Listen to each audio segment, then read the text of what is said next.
Hey everyone, I'm John Carvalho, president of Stone Oak Capital and Divestopedia. I'm so excited for this discussion today on best practices on deal sourcing. This is a topic that has a ton of interest. A lot of people always reach out to me and ask questions around how do you find deals, how do you create deal flow, and it's something that I work closely with my clients on developing the tools and the processes to really be good at creating deal flow. It is a real skill and an art. Um, at the end of the day, if you want to execute on transactions, this is something that you have to be really good at is deal sourcing. So we have a ton of things to talk about today, but just some housekeeping here. At the end of the hour, call it the last 15 minutes, we'll take questions from the audience. So if anybody wants to ask questions, please enter it into the Q&A dialog box, and we will address them at the end of the hour here, the last 15 or 20 minutes. So we have two amazing guests joining us today. Mitch Allen and Troy Minogue are co-founders of 302 Capital Partners. 302 Capital Partners is a traditional search fund established to acquire, operate, and grow a single business. So thanks, Mitch and Troy, for joining us today. Maybe you guys can give us a little bit of an overview on 302 Capital and just a little bit of overview on yourself too. Troy, maybe we'll start with you. Yeah, for sure. So as you mentioned there, John, 302 Capital, we're a traditional search fund, which essentially means that we have a group of investors who have agreed to support us financially, but also through strategic advice, guidance, and mentorship in our journey to acquire one single business. So we are mainly looking for founder, owner, operators who are looking to either take a step back from their business and or fully transition out in a succession planning or retirement situation, with the intent being that we would provide the financial liquidity, but we would also join that company on an active operational aspect. So Mitch and I would relocate to wherever that business is based, and that'd be our full-time focus post-transaction. In terms of who we are, I can jump into my quick background here and then pass it over to Mitch. So I come from a family business background, a bit of entrepreneurship experience running a lawn care and landscaping business, and I was a competitive freestyle skier. Post that, went to business school and then moved down to Calgary here where we're based to start my career in corporate finance. So spent some time in investment banking and then went to a direct assets investment manager where we focus predominantly on the oil and gas sector and energy infrastructure sector. Always felt like I'm an operator and entrepreneur by nature, and that's where I wanted to take my career. So Mitch and I launched in the back half of 2020 to pursue our dream of owning and operating one great business. Yeah. Perfect timing for launching a search fund, wasn't it? We thought so. You never know with timing though. Yeah. Awesome. And on my end, shockingly similar background. Both of us ran different landscaping companies when we were younger in university and that sort of thing. And started my career in investment banking similar to Troy. We actually both worked together at TD Securities in the oil and gas and power investment banking group in Calgary, transitioned into private equity thereafter and moved over to a great firm called TriWest Capital Partners, where I spent a number of years working on sort of middle market transactions across Western Canada and other parts of North America as well. And similar to Troy, always had a bit of a fulfillment gap within my financial career, wanting to kind of get my hands a little bit more dirty and more of a boots on the ground sort of approach, and wanted to buy and run an organization. And so obviously, the story from there. Troy and myself started 302 and have been searching for 7 or so months now. Awesome. Well, hey, in terms of an agenda today for our our webinar or workshop or whatever you want to call it, I wanted to go over your guys' process on how you do deal sourcing. And I'm just going to share my screen here because you guys have provided a really great overview of your process. So really wanted as a starting point to talk through this and use this as the framework for our discussion today.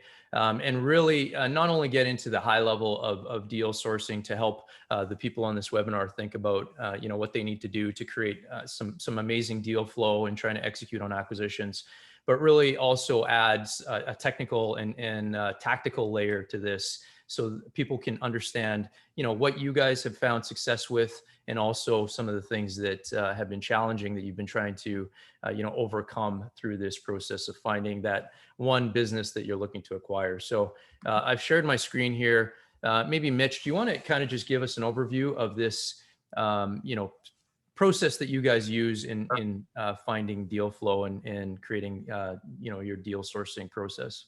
Yeah, sure. So I'll just tackle this at super high level to begin with, and we can kind of dive into each of these various avenues. So I think the first thing and the most important thing of the whole process before you get started looking for a business to buy, whether you're a search fund or a private equity vehicle or a strategic company or an operating business, I think you really need to understand what you're looking for, and you need to define a pretty detailed list of target acquisition criteria that you're looking for, or at least a high level kind of summary, just so that you can, one, know where to look, but also, converse with people who have access to deal flow and be able to tell them what you're looking for. So things like geography and size, target acquisition criteria, things like that, transaction dynamic. And then you can kind of dive into actually finding a way to generate deal flow that is hopefully representative of that target acquisition criteria. And so I think we like to think of there being sort of three key avenues that you can generate deal flow through. Obviously, the first one and sort of the highest volume one would be sort of proprietary deal origination. And this is where Troy and I spend the broad majority of our kind of hourly day. And that's through, building company lists and databases of companies and industries that we like, qualifying those target companies and then actually reaching out to them directly. Then there's kind of a semi-proprietary or kind of referred sourcing avenue. And these would be from, I guess, tangential advisors or service providers where a business owner would have a pretty strong connection with or personal relationship with. So accounting firms, law firms, commercial real estate firms, wealth management firms. And these are kind of situations where an owner might have a good relationship with their accountant, and they're the first person they tell that they're kind of when they start thinking about succession planning or selling their business.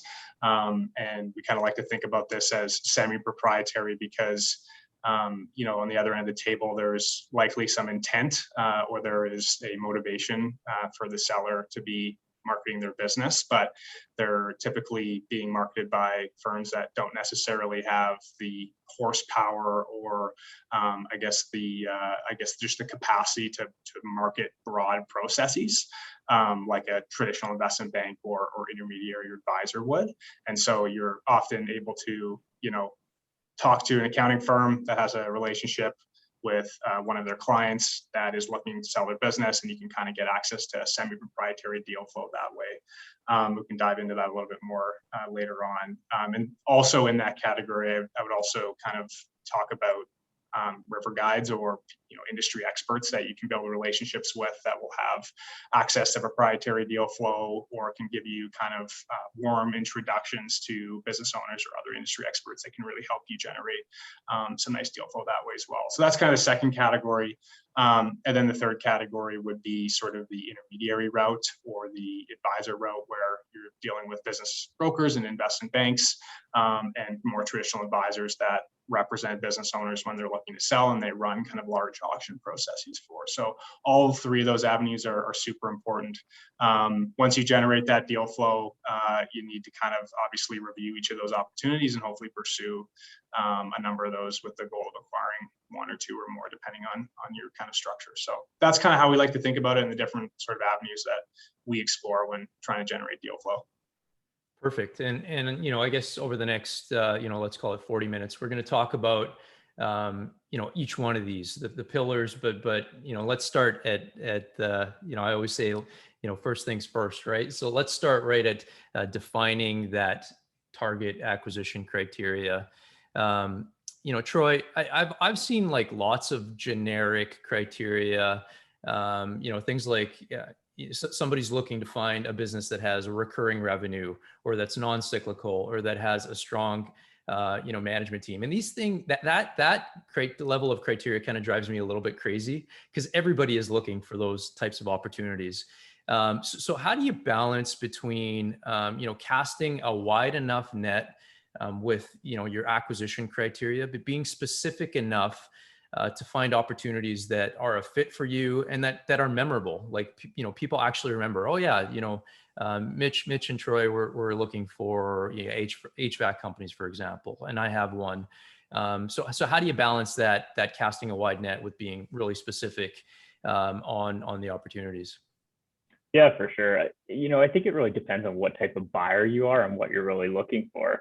Us being a search fund where, we are industry agnostic by nature, we do have certain business models and tangential industries that we really like.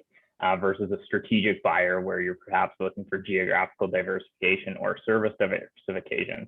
So, starting kind of from our perspective as a search fund where we are industry agnostic, we do define high level key terms that we really like. So we provide examples of industries. So we like business services, industrial services, building services is a big industry of focus to us. We define our target size criteria. So we're looking for business or to complete an acquisition with an enterprise value between $10 to $50 million of total enterprise value. We are looking across Canada and the US. We do have preferred geographies within that, and we really tailor our messaging towards the advisor or whoever we are talking to communicate that criteria if we know their area of focus. Conversely, when we think about it from a business owner perspective, and we spend a lot of time because that's where we hope to be one day, an example would be an HVAC and plumbing platform because we're quite interested in the HVAC space. We look at that. If you have a platform company in Vancouver and you're looking to expand west, perhaps you would be communicating that you're looking for geographical diversification. So you're looking for HVAC and plumbing businesses in Alberta, Saskatchewan, Manitoba. You would define your target size range, whether it's revenue or EBITDA, total enterprise value, number of technicians. You'd probably get into specific characteristics of a business. Is it a commercial or a residential platform? Are you looking for mainly new installations and commissioning, or are you looking for a maintenance platform and service platform? So I think you really have to tailor it depending on what type of buyer you are, but we definitely agree with you. We've talked to, plenty of intermediaries and advisors. You're saying you're looking for everything under the sun, and then you want, the top most attractive business model characteristics. Well, everyone else is looking for that. So we try to provide examples of specific industries that we're digging into. So earlier in the year, it was fire and life safety companies. So fire inspection and alarm testing and inspection. So we provided a full industry overview there to a few of our advisor relationships to give them an example of a building services platform that we were digging into. Yeah, that's great. And I'll just share this with you on the screen here. You guys had a really good kind of list of target acquisition criteria or questions to ask. Mitch, maybe you want to kind of just go over these, and Troy's already done a great job, but, I think the important ones are, what industry are you looking for, the geographic region, the size, and I like kind of the, deal structure or kind of situation that the, that the business is in. If they're looking to, do a management buyout, then maybe that lends itself to one type of acquirer. If they're looking for an outright exit, it might lend itself to another type of acquirer. So just being, very specific in terms of the deal that you're looking for. I think those are the 4 criteria that I usually tell my clients that need to be articulated. Maybe I'll let you run through this kind of target acquisition criteria question list that you have here. Yeah, it's really well done. Yeah, for sure. And I think Troy did a good job of kind of explaining these at a high level. I think that the main ones that you want to have an understanding of, what industries are you looking for? What geographic focus are you looking at? Are you looking in Alberta, BC, Western US, Eastern US, North America? The more specific you can be, the more memorable you're going to be with most advisors and people who have access to deal flow. Giving people your target transaction size, whether that's a revenue figure, an EBITDA figure, margin figure, purchase price, enterprise value, whatever it may be. And then depending on the type of buyer that you are, us being very agnostic, we don't necessarily have the benefit of doing this, but if you're an HVAC and plumbing business and you're looking to expand through acquisition, I think it's helpful to give advisors and sort of people in sort of the industry an understanding of what specifically you're looking for in a tuck-in acquisition or in a kind of expansion acquisition. Things like what's your service revenue mix, or what's the end market exposure that you're looking for. Are you looking to diversify your business from residential HVAC and plumbing to more of the commercial side of things, and therefore you want to acquire a business in that space. Customer concentration, or things that are kind of deal killers for you, just so that that's helpful to kind of facilitate that information. Number of technicians, things of that nature. I think what we learned. Sorry to interrupt, Mitch, but do you get that specific at the initial outreach? Because I feel that you're already culling a lot of the opportunities if you're and I think a lot of times the advisors just don't know that information right at the onset, right? Like customer concentration or revenue mix and stuff like that. So again, how do you balance that wide net versus being specific on? Yeah, I think it depends on how much you're wanting, how many deals you're looking to review. For us, for example, we would never give those kind of restrictions. We'd rather look at as many deals as we can, just because we're only looking at one platform to begin with. But if you're, a sort of strategic buyer and you're looking for something very specific, then you might as well be specific up front, just so that, if something comes up, you're going to be, in a pretty good position to have an actionable opportunity in your hand. But I think we always sort of err on the side of caution and be less specific on these types of things, just so that we're being able to review kind of as much as possible, just because we're looking to kind of conduct one acquisition.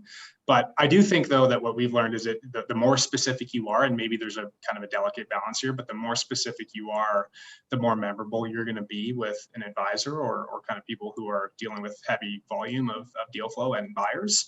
For example, we kind of started off talking to advisors and intermediaries with kind of broad themes like business services. And like you said earlier, John, recurring revenue, like there's nothing less memorable than saying you want recurring revenue, right? Like that's everybody on the face of the earth. And so then we started getting more specific and saying things like Troy mentioned. We were really interested in sort of the fire and life safety space. As soon as we kind of exemplified that and sent out a note to all of our relationships or advisor relationships that we're looking in this specific space, in this specific geography, at this specific size, we started getting deals all the time that we probably wouldn't have gotten if we were kind of didn't have that specific sort of criteria or specific industry focus. So I think there's a balance, but the more specific you can be, I think I personally think it's going to be a little bit more memorable. Okay, no, that's a great point. And you also made another great point around, there's differences between, a newly established search fund that, is maybe trying to gain credibility in the marketplace. How specific are you in that instance versus a corporate acquirer that's maybe done 2 or 3 acquisitions? You could be more specific in those instances because you have an idea of what you're looking to acquire, and you have a very narrow target. But maybe backing up, let's talk about how to establish, credibility and getting access to deal flow. A lot of times advisors kind of have their guard up on the sell side. And, they want to make sure that they're presenting the opportunities to, very capable, credible buyers. How did you get past the gatekeepers with creating some credibility? And what advice can you provide to some of the people that are on this call that are maybe new acquirers and new at trying to establish deal flow and get in front of people that are presenting the opportunities on the sell side? Mm-hmm. I think the number one way to establish credibility, obviously, is deal experience. Being able to tell an advisor or someone representing a business owner that you've done XYZ deals in the past, you have the ability to close, you know what you're doing. Obviously, we did not have the benefit of that, in our entity being 302 Capital Partners. We've done deals with our previous careers, but that's pretty hard to kind of demonstrate. And so the ways that, we did that really was proving access to capital. And that was a big reason we went down the traditional search fund approach and raising outside capital from investors and mentors, was to be able to prove that we have capital. We have a group of investors that are supporting us and being able to kind of point towards that. If you're obviously, not a traditional search fund and maybe you're going you're self-funding a search or something like that, I think, at least proving that you have investor relationships and you have relationships with people who have access to capital and have kind of ongoing dialogue with them, proving that out, I think would be helpful to your case. If you're a strategic buyer, a company, I think, just talking about through your story and your success and your growth and things of that nature, and the fact that you're ready to kind of start diversifying and expanding the business through acquisition, I think that's pretty, I think that proves credibility pretty quickly. But I think the really important thing that we've learned through the process so far is really just building real relationships with advisors and people who have access to deal flow. Everybody's getting inbounds, emails, calls like crazy looking for deals. And I think it's oftentimes, and you know this, John, from your past, it's hard to kind of differentiate a lot of buyers. And so building relationships with people, whether that's through meeting them in person and going for coffee and, asking about their family and things like that, constantly kind of staying top of mind, putting together sort of one thing that we've done is putting together sort of a monthly update on our search to try and provide sort of valuable content for advisors, things like business owner insights and industries that we're focused on, deals that our investors have recently kind of conducted and what those looked like, just to kind of stay top of mind and show that you're kind of active and know what you're doing. So I think those are some of the ways that we've sort of tried to establish credibility, but it is really, really hard as a first-time buyer without a track record. That's good advice and good kind of color on your guys' experience on this. Troy, maybe a question for you. And again, I really wanted to provide, tactical and detailed kind of experience from you guys on how to implement this. But how are you actually communicating these, acquisition target criteria? Is it PDF, email? Like, you have a landing page? How are you actually disseminating this information to this list of prospects and advisors that you have? Yeah, for sure. So I think it definitely depends on the sourcing strategy for the intermediary avenue there. As Mitch mentioned, we've really tried to focus on building real relationships. So we initially reach out and try to actually get on a phone call, a video conference, or to go actually meet them in person and just try and get to know each other first and foremost, introduce ourselves formally. We do have a one-pager that we've created, a one-page summary that provides an overview of who we are, what we're trying to accomplish, and our target acquisition criteria that we can leave behind as kind of a on-the-shelf document if they ever want to reference it. But first and foremost, we try to reach out, set up a meeting with them. With business owners and down the proprietary avenue, we're doing it initially most of our sourcing and outreach through email. We have found it to be the most effective with volume, but I think we'll jump into some more of the specifics here on effectiveness and quality versus quantity, and it's definitely a delicate balance. Yeah, I think you're demonstrating that. I mean, this is labor intensive, right? It's not easy to for sourcing, and it's not like you just throw out a whole bunch of emails to a list that you've built and you get a whole bunch of replies. I mean, this is two very ambitious and hardworking guys that are at this full time, right? For sure. And it's not just us, actually. We have a team of interns that we're working with on a part-time capacity. We work with freelancers on Upwork to accomplish it. So, I'd say Mitch and I do the full-time, kind of the front of 302, but we do have a full supporting team that's really helping to accomplish it. And it is a lot of work, that's for sure. Yeah. Well, let's dig into the kind of next pillar that we have around proprietary sourcing. So Mitch, I'll throw this one to you, but can you talk about the strategies for proprietary sourcing? You talked about kind of warm introductions through industry context, river guides. Really want to dig into that. But what are some other strategies you're using? Maybe starting off with the river guides.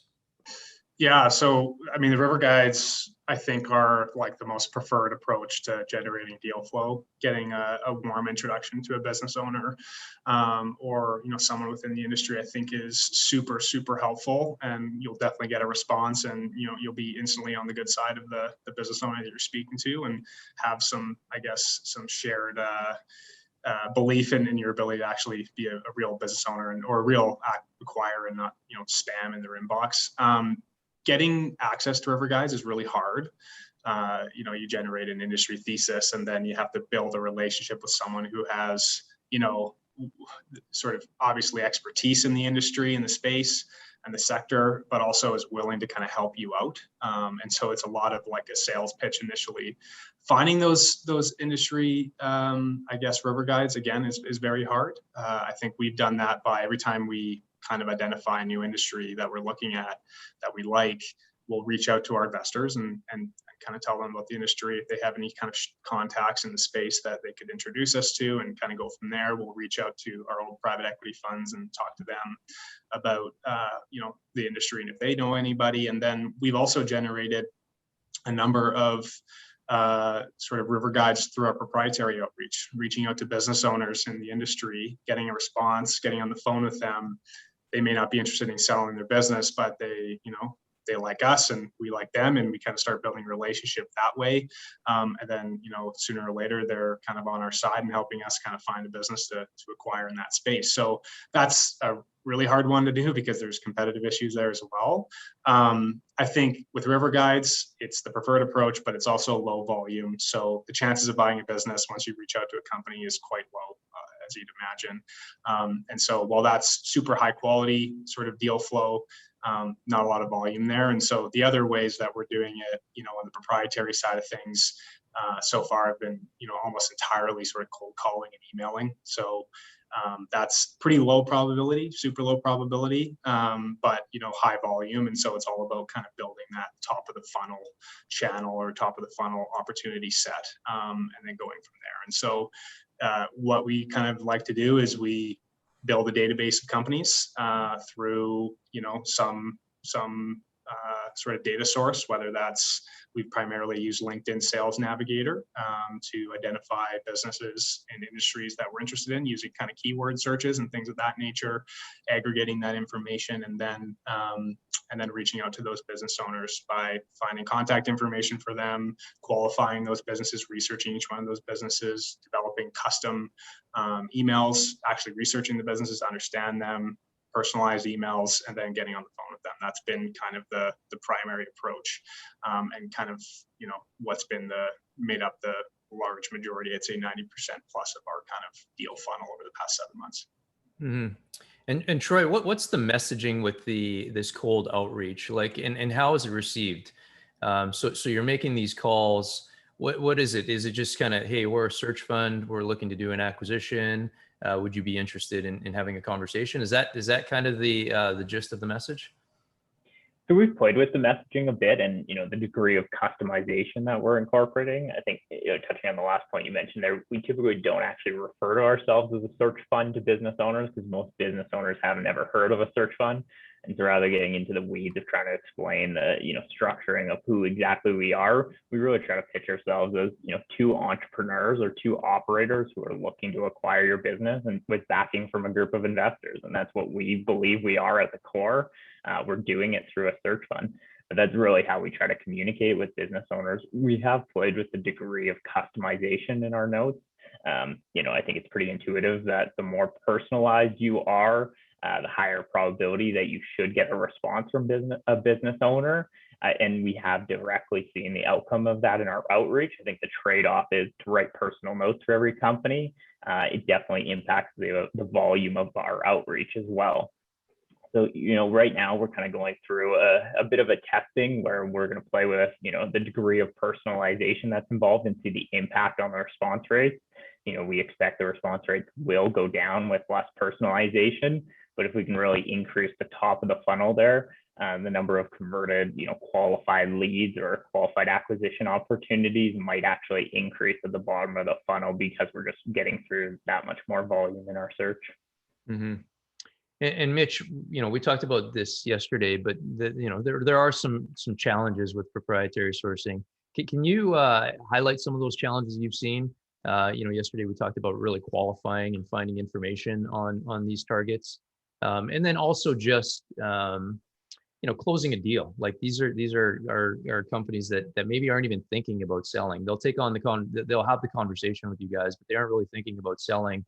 So, this is a long game, right? This is, if you're going down the proprietary route, it takes, and you can comment to this, but how long would it typically take, do you think, from that initial conversation with somebody that you just reach out to on a cold basis to actually kind of getting to the point of having a real deep discussion on purchasing their business? Yeah, I mean, I think it takes a lot longer than you'd expect, and that we expected as well, kind of coming into this. And I mean, it makes sense, right? Like you get if you're a business owner and you get some random email saying you want to buy their business, there's a lot of things that happen in between that email and closing a business and closing an acquisition of that company where they're no longer involved or they're working on a transition plan out of the company. Like there's a lot that happens in between that. We have a number of sort of relationships that we've built back in sort of December and January that we're just starting to get into kind of the transfer of information, because we've been building sort of, long-term relationships with those owners over the past 7 months. And so I do think it's really dependent. I think it's quite rare to reach out to a business owner and have them sort of be within a couple of weeks of sort of sending you information and ready to kind of close a transaction or get a transaction under kind of exclusivity. I think it's very rare. So timing is a big thing. A lot of it just is around pure luck, is reaching out to a business owner, when they're in the right mood and they're in the right, frame of mind, and also kind of starting to think about selling their business. It's very, I think it's very just luck and timing. So that's a big challenge, and building that relationship over time and building that trust with that business owner over time is a lot of work. And it's not just as simple as sending an email. It's everything that happens thereafter.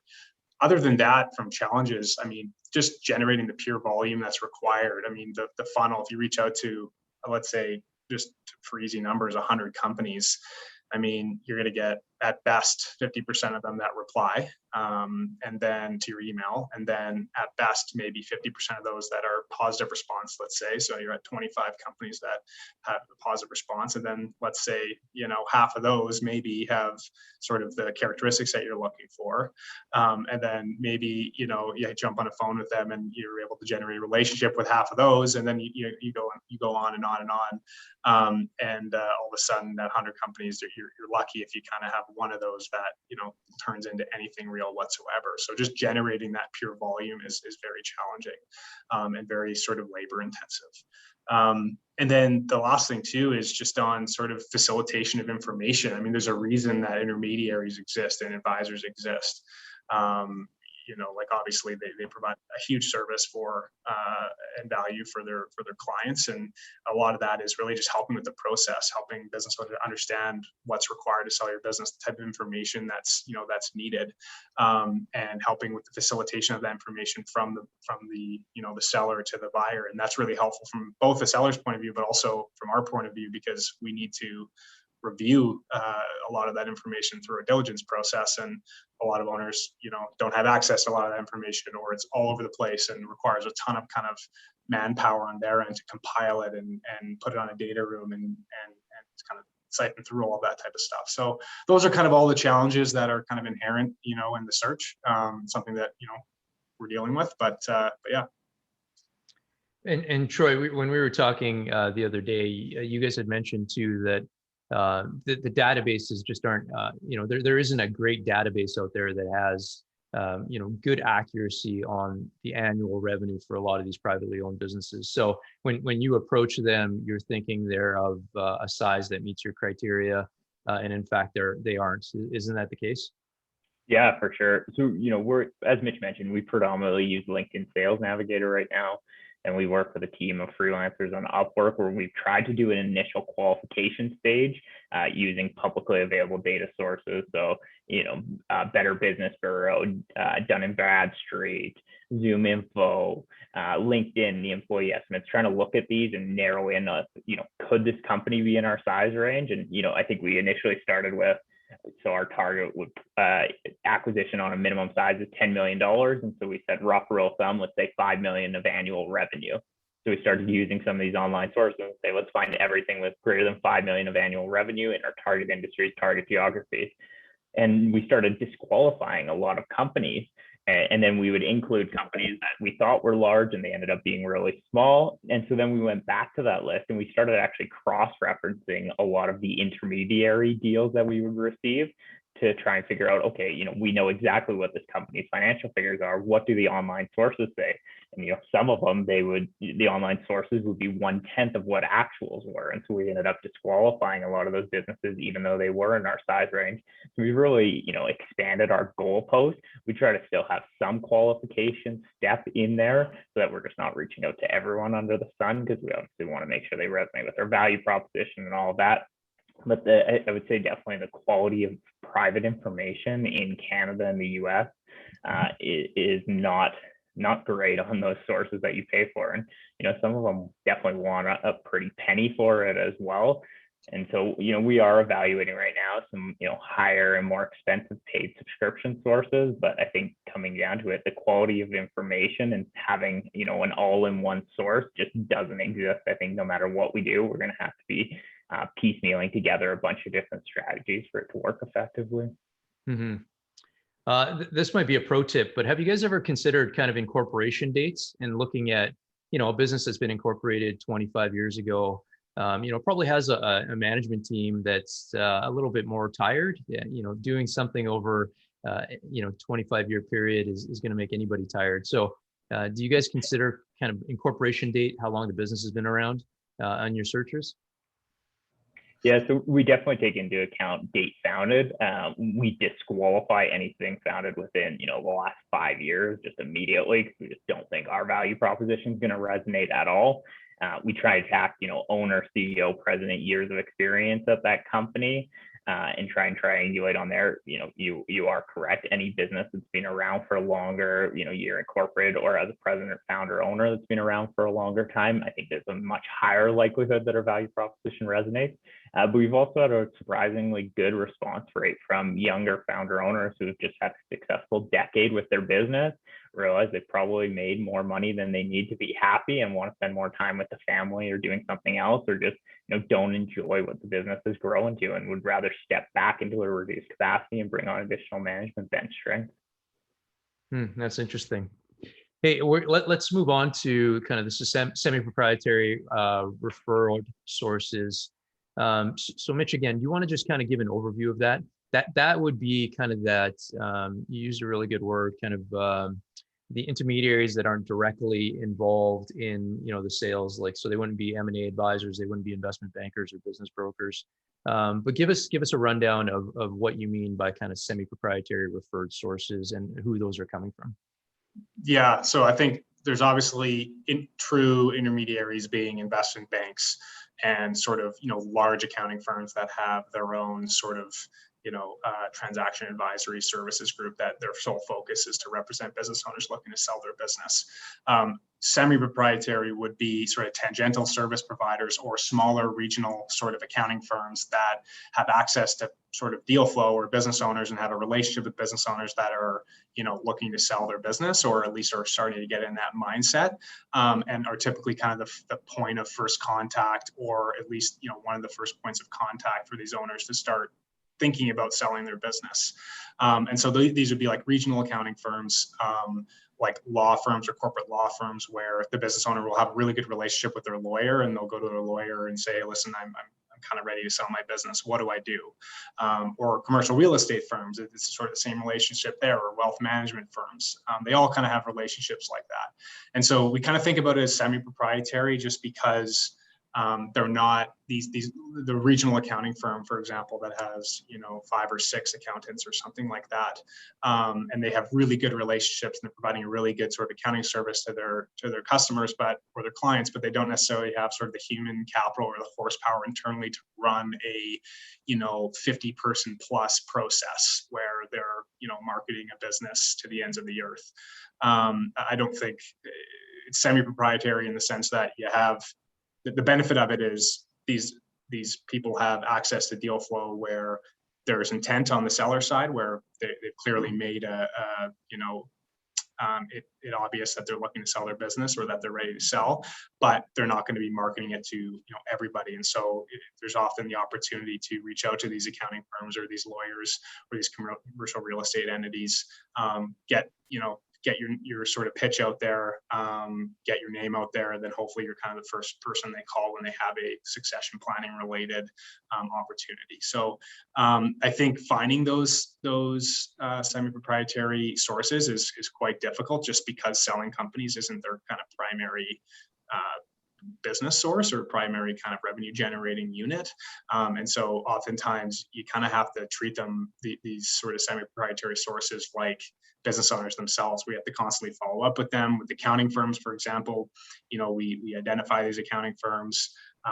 smaller regional accounting firms, and we kind of put them into drip campaigns and email and kind of frequently follow up with them on a quarterly basis when they'd be going about their auditing schedule, where they're probably in contact with owners that might bring up the fact that they're thinking about selling their business. And when we send that email, the lights might go off, and they might have, think of us as kind of the perfect solution for that. And so it's really hard to, one, identify them and also get a hold of these people and these firms. But I do think that it's a very valuable sort of deal generating avenue. And I know that it was something we used heavily at my previous private equity firm. So. Yeah, I was just going to say, I mean, there's so many people that tangentially work with companies that might be going to market or might be considering a sale, right? So, Troy, how do you narrow that down? How do you say, I'm going to, maybe we're looking at deals in this region and we're going to pick, this accounting firm and kind of find, a champion within that firm to kind of spread our message? What is it tactically that you guys do to find these kind of referral sources?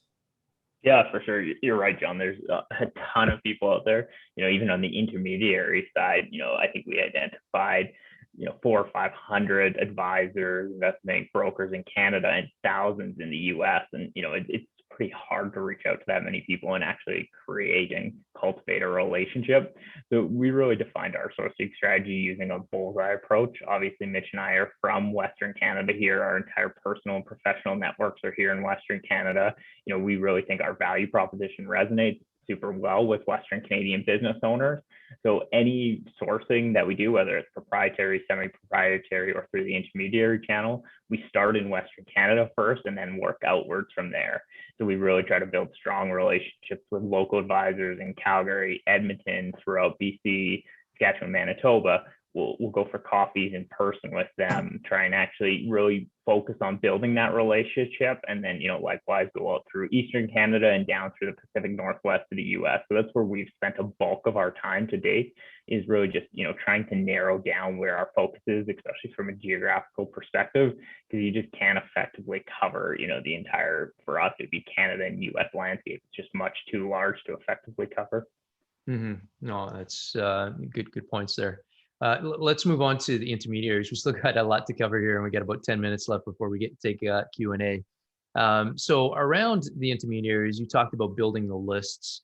What kind of resources are you using to build the list of intermediaries? And, I've been in this game for over 20 years now, and I'm still surprised that there's people in my backyard that are doing this that I haven't kind of connected with or known. So how do you build a comprehensive list of intermediaries that are actually facilitating the transactions and helping clients on the sell side? Yeah, it is super difficult. I think one good way to do it, which is quite straightforward, is using Axial. Like Axial is obviously an online network of both that connects both buyers and sellers and advisors, and they have a publicly available list of advisors. So that's a really good starting point if you kind of are starting from purely scratch, and you can identify those advisors and reach out to them directly. I think just using Google, I think, is another way that we started it as well, especially with those smaller regional firms.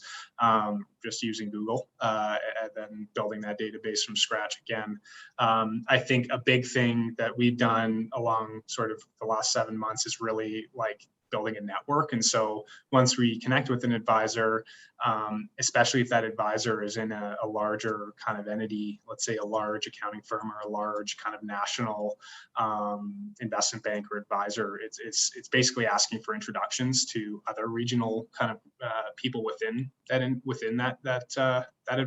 shop or that firm, because a lot of sort of advisors, they have regional kind of deal facilitators where there's often not a ton of great sort of information sharing amongst them. And so you kind of have to build relationships with advisor, the individual advisors within the broad sort of investment bank or accounting firm, for example. So if we connect and build a relationship with someone in BC under sort of, let's say the M&P umbrella or something like that, we ask for introductions to the Ontario advisor or the Alberta advisor or the Saskatchewan advisor or the Pacific Northwest advisor, that sort of thing, and kind of building a network that way. And then also asking if there was any other kind of, high quality advisors that they would be willing to put us in touch with or tell us about, and kind of just going that way and building a network, as well as kind of utilizing our investors and our previous private equity relationships as well to kind of help facilitate introductions and that sort of thing. But it's highly manual and it takes a lot of time. I don't think there's a great sort of all-encompassing database that has all of these advisors, given how regionalized it is and how fragmented it is. Mm-hmm. And I mean, you must have like a very in-depth CRM that tracks kind of conversations with these parties and kind of tracks opportunities that they've presented.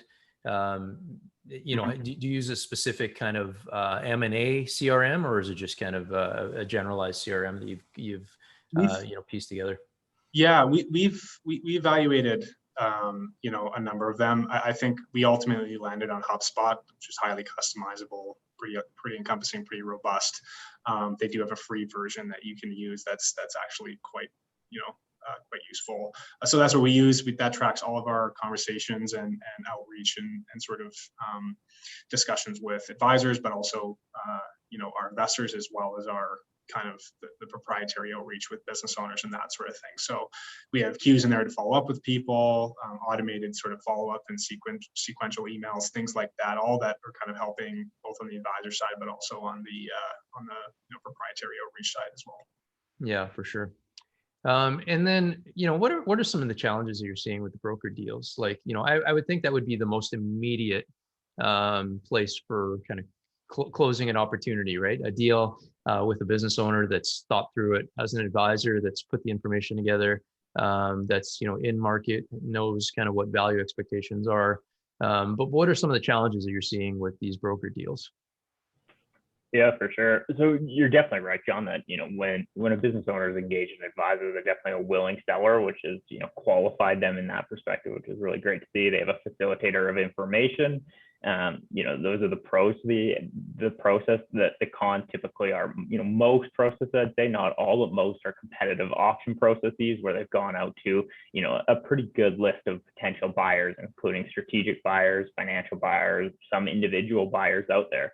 You have a lot of people looking in there, people taking different views and people's different abilities to pay. So I think our biggest challenge in these processes has just been the competitiveness of them. I think we've been quite surprised to see some of the valuations, especially even in what we classify the lower middle market, where we're looking in that 10 to 50 million enterprise value.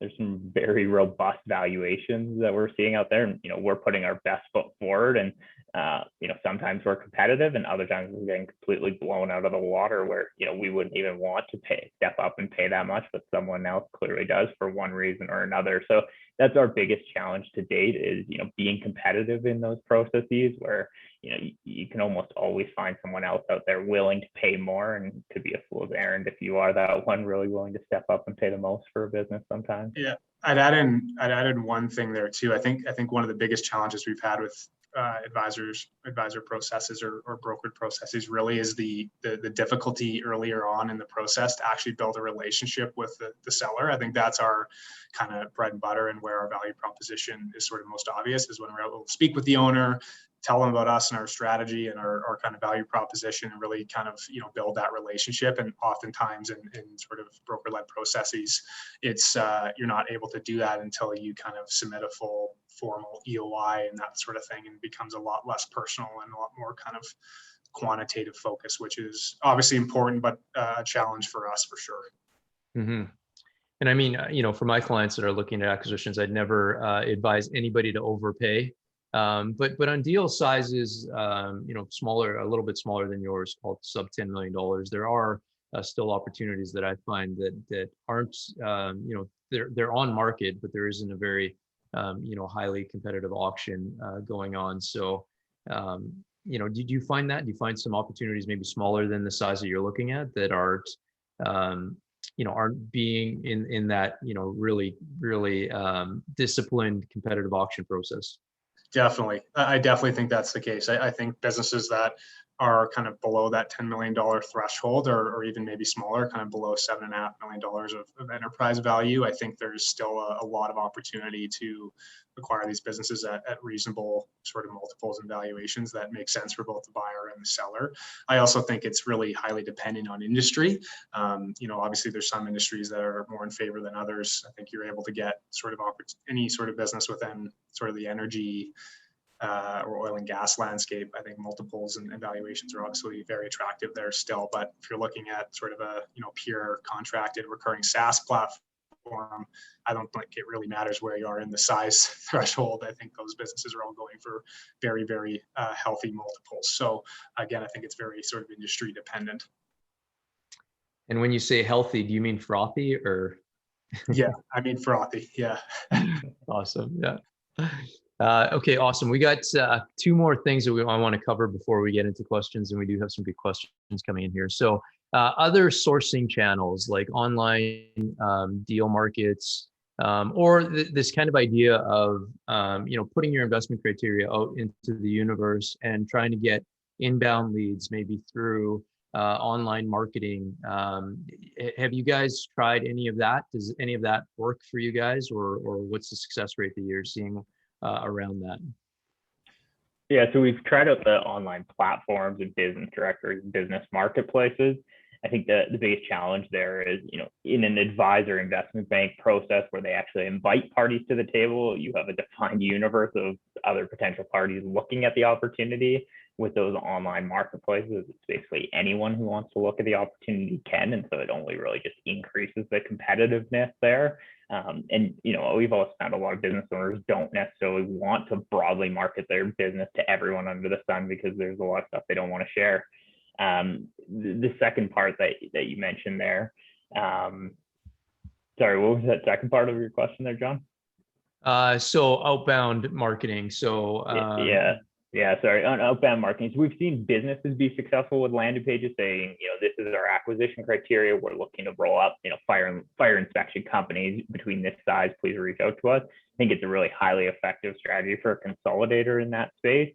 For us, I think we're not specific enough within certain industries, and it's also a balance between we do have a finite budget that we're allocating for our sourcing, and so we haven't really explored paid advertising too much.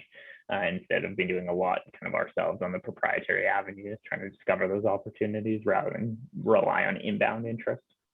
Mm-hmm. Yeah, I mean, on Divestopedia, we help private equity firms get out there and kind of build their brand and differentiate the types of transactional situations that they're looking to acquire. And I think it's a real innovative and kind of differentiating way of getting out there. But to your point, you almost need to be like a private equity, a private equity firm that has a number of acquisitions under their belt, or a corporate strategic acquirer that's looking to do a roll up to have real significant impact on that. So, sure, awesome. So hey, the other thing I want to talk about is I shared here, and I hope everybody can see this, just your metrics around the proprietary deal funnel. So Mitch, do you want to just kind of run us through some of these things and give us some insight into what you're seeing with the metrics that you've, in all of the outreach that you've done? Yeah, sure. So this is kind of how we, I think you guys can probably see this. This is how we kind of think about our proprietary deal funnel. And this is just the proprietary deals. It doesn't sort of include any advisor or broker opportunities that we've reviewed. This is just the stats around the companies we've reached out to directly across Canada and mainly Canada, but a little bit of the US for the past 7 months. So we like to think about it sort of the number of companies that we've contacted. So I guess in sort of the 6 months ending June 30th of this year, we've reached out to, call it a little over 3,000 companies. And those are companies we've identified through LinkedIn Sales Navigator and Google and things like that we've spoken about earlier. We have a decent reply rate. So we have, call it anywhere from around 40 to 50% of those owners will actually respond to our emails that we're sending them, which we're pretty happy with. I think that's decent reply rates. And then the number of owners that we actually meet with after they reply, which is, dependent on whether or not they replied positively or negatively and didn't tell us to pound sand. Call it, there's a 25% conversion there. And then where it gets very difficult really is around that NDA and EOI and LOI rate. That's really, when we get on the phone with an owner, after we reach out to them, after they've replied to us, after we schedule the meeting, after we've had that conversation, we determine whether or not they're in sort of our, exemplify our target acquisition criteria. So whether they're in our size range, whether they're even looking to sell their business, whether they have kind of the business characteristics that we're looking for in an acquisition. And then if all those things check out, then we'll sign an NDA. So for example, in the second quarter of 2021, we only really had 15 NDAs signed on 1,600 companies, which we're really not happy about, to be honest with you. We got on the phone with a ton of owners, but at the end of the day, haven't really signed that many NDAs, and obviously, haven't submitted as many EOIs or LOIs that we'd like because of that as well. And the biggest challenge that we've had really is just around size. We mentioned this earlier. We're looking for a business that has a purchase price or enterprise value in excess of $10 million, which in Canada, which is sort of, contain the broad majority of our search so far, there's just not a lot of businesses in that size range. And the ones that are in that size range are typically going through an advisor or a broker or some sort of intermediary. So at least that's been our experience. So that's been the biggest challenge that we've had so far. But this is kind of how we think about our deal funnel. And I think it also shows how much kind of work's required, and really sort of the importance of maximizing that top of the funnel channel, because the down the funnel is really, really hard to capitalize on. So that's a pretty quick snapshot of the search. Yeah, and I mean, shows the effort that you guys have put in over the last 7 months, as we were saying, to reach out to over 3,000 companies is great.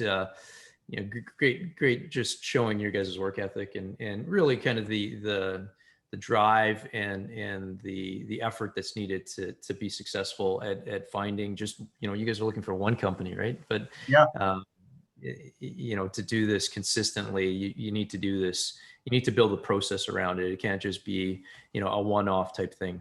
Absolutely. Yeah. I think process and systems are really required to do this the right way, for sure. Yeah.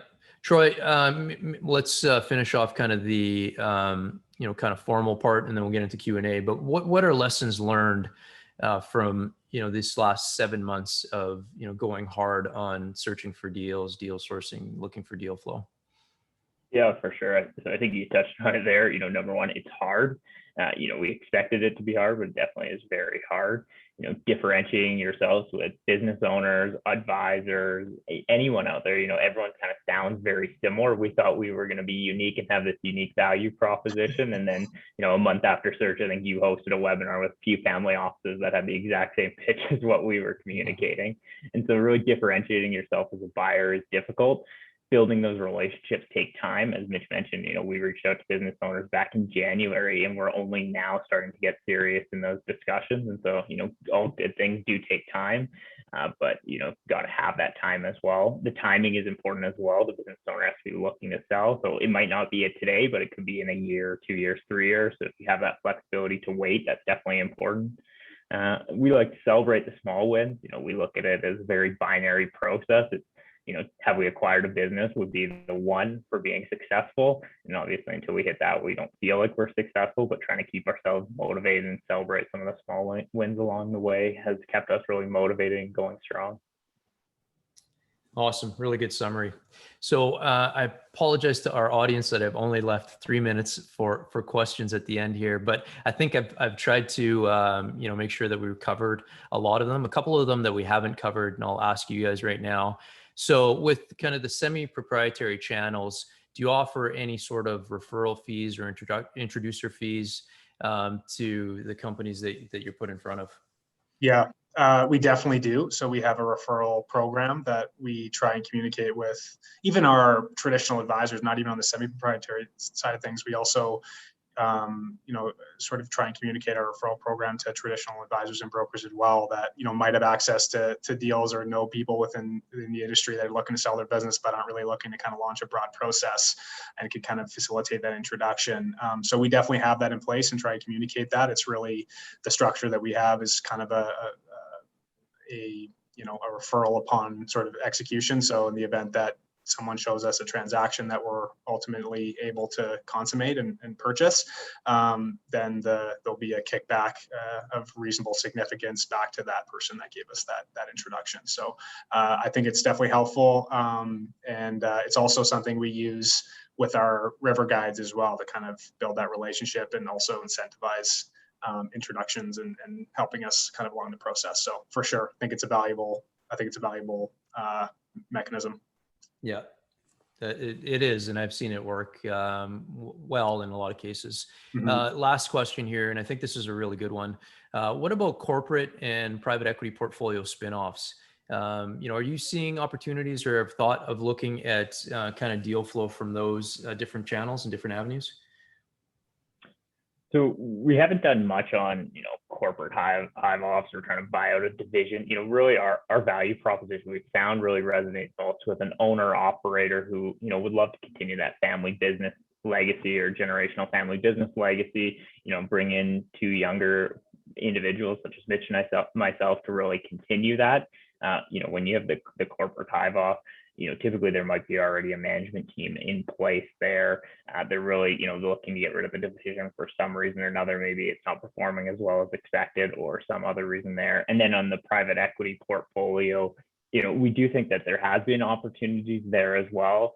Again, I think, a lot of sophisticated private equity buyers likely would put one of their companies through a full-blown process with an intermediary involved. So we really have tried to avoid those on our proprietary outreach. We will consider them on the intermediary side, though, in a process for sure. Yeah, I mean, the private equity groups do an amazing job of maximizing value when they're trying to sell their portfolio. So Yeah, for sure. Yeah. Hey, awesome guys. We're up against the hour here. Last thing. So, if anybody in our audience that wanted to reach out to you guys and show you deals, how could they connect with you guys? For sure. So our website is through2capitalpartners.com. On our website there, you'll see both Mitch and I's profile with our email addresses and a full contact form there. And then you can also connect with us on LinkedIn. Either of those methodologies would be the best way to get a hold of us. Perfect. And we'll send out your guys' email address and contact information to everybody that's registered for the event. So guys, I'm super appreciative of this. This has been awesome. I've been wanting to do this for forever. I think you guys have provided a ton of value for our audience here. And thanks again for everybody joining us. Have a great day, everyone. No problem. Thanks, guys. John.